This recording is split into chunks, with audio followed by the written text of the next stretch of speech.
این 20 سالی که من با باباتون هستم همیشه آرزو داشتی همچین روزی برسه. خب الانم که قاضی تحقیقات شده این خطرها هست دیگه. آفرین بابا جون.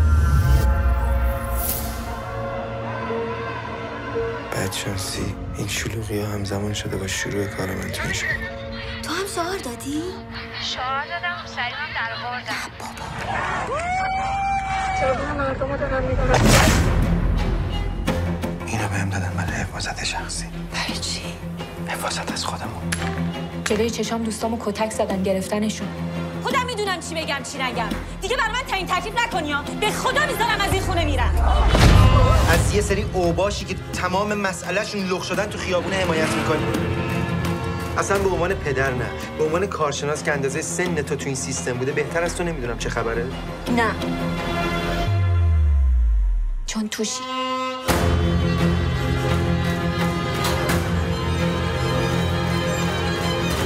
نگرانی خانوادت بفهمن چی کاره ای؟ میدونستی بابا تو قاتله؟